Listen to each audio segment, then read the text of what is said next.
In this video, we're going to find the point. We know -5, 4 is on a terminal side of an angle in standard position. We're going to determine the exact values of the trigonometric functions listed below. So the first thing I'm going to do is I'm going to plot that point.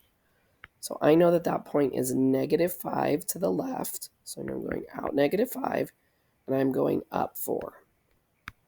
So I'm going to draw my triangle, which lands in quadrant 2.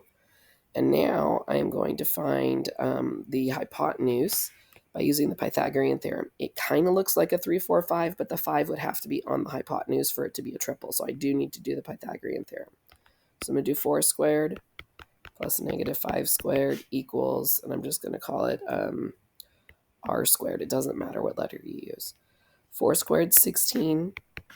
5 squared is 25 equals r squared. And then 16 plus 25 would be 41. And I'm going to undo the square with a square root. I don't need to worry about the negative sign because the radius of the circle is always positive. So that's the square root of 41. I know that 4 is on my opposite, -5 is on my adjacent, and 41 is on my hypotenuse. So now I'm going to use SOHCAHTOA or Cho, Sha, Cow.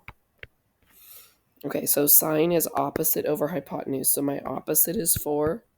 My hypotenuse is the square root of 41. I know I can't leave it like that, so I have to rationalize it by multiplying top and bottom by the square root of 41. Across the top, I get 4 square root of 41.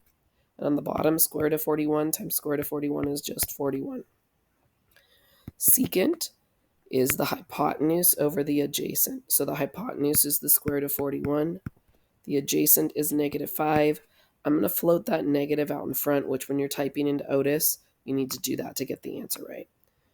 And then cotangent is the adjacent over the opposite. So adjacent is 5, -5, and I'm going to float that in front again, and then over my opposite 4.